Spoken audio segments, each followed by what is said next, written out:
আজ রান্না করব দেশি মুরগি, পেঁয়াজ দিয়ে ভুনা করব দেশি মুরগি।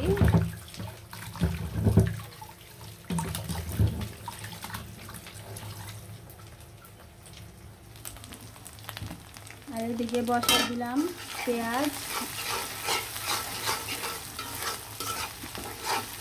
পেঁয়াজটা বাদামি কালার হয়ে আসা পর্যন্ত অপেক্ষা করব। আর এখানে সব ময় মশলা দিয়ে দিব, দিয়ে ভালো করে কষিয়ে দেশি মুরগিটা রান্না করব।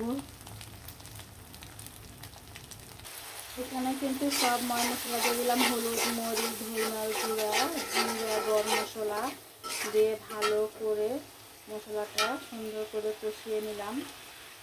এখন দিয়ে দিব মুরগির মাংস।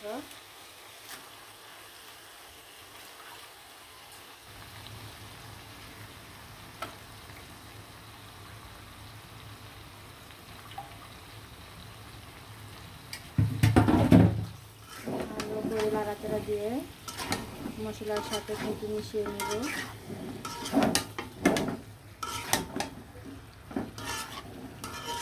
আমি এক হাতে ক্যামেরা ধরলাম, আর এক হাতে কিন্তু নাড়াচাড়া দিতেছি, এই জন্য পাতিলটা একটু নাড়াচাড়া লড়তেছে কি। খুব সুন্দরভাবে মশলার সাথে মিশিয়ে দিলাম। এখন ঢেকে দিব সিদ্ধ হওয়ার জন্য। আমি কিন্তু মুরগির মাংসটা আছে শুধু কষাবো। দেশি মুরগি কষে খেলে কিন্তু খুবই ভালো লাগে। অবশ্যই দেশি মুরগি কষিয়ে খাবেন, শরীরে রক্ত হবে, পুষ্টি অপূর্ণতা থাকলে পূর্ণ হয়ে যাবে। আসলে দেশি মুরগির সাথে কোনো তুলনা নেই। মাংসটা কিন্তু আমি খুব সুন্দরভাবে নাড়াচাড়া দিয়ে কষিয়ে নিলাম। এখন পরিমাণ মতো পানি দিয়ে দিব। অসাধারণ খুব সুন্দর হয়েছে।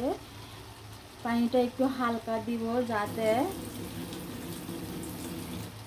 মাংসটা সিদ্ধ হয়, শুধু এই পরিমাণ দিব। মাংসটা কিন্তু আমি কষিয়েই রান্না করব। মাংসটা কিন্তু খুব সুন্দরভাবে কষানো হয়ে গেছে। আর পরিমাণ মতো একটু পানি দিয়ে দিলাম শুধু মাংসটা সিদ্ধ হওয়ার জন্য।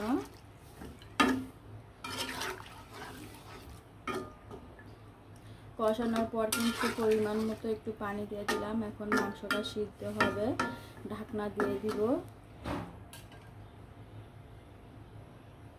খুবই দেশি মুরগি এভাবে কষিয়ে কষিয়ে রান্না করবেন, দেখবেন খেতে কি স্বাদ, অসাধারণ স্বাদ। পেঁয়াজগুলো এরকম আস্তে আস্তে রেখে খুব সুন্দরভাবে কষিয়ে কষিয়ে রান্না করবেন। দেশি মুরগি খেতে কিন্তু খুবই স্বাদ। এখন ঢাকনা দিয়ে ঢেকে দেবো মাংসগুলো সিদ্ধ হওয়ার জন্য। মাংসটা কিন্তু খুব সুন্দরভাবে বলক চলে এসেছে। এটা কিন্তু একদম সুন্দরভাবে হয়ে গেছে, একদম কষা কষা হয়ে গেছে। একটু ঝোল না রাখলে কিন্তু আবার ভালো লাগবে না, বেশি ঝোল শুকিয়ে ফেললে। আমার রান্নাটা কিন্তু খুব সুন্দরভাবে হয়ে গেছে, অবশ্যই দেখতে পাচ্ছেন। এরকম মুরগি রান্না করে অবশ্যই খেয়ে ফেলেন। দেশি মুরগি কষানো কিন্তু খুবই স্বাদ। দেশি মুরগির সাথে কোনো কিছুরই তুলনা হয় না। সবাই ভালো থাকেন, সুস্থ থাকেন, সবসময় হাসি খুশি থাকেন, শরীর স্বাস্থ্য দুটোটাই ভালো থাকবে। আমার রান্নাটা কিন্তু খুব সুন্দর অসাধারণ হচ্ছে। আল্লাহ হাফেজ।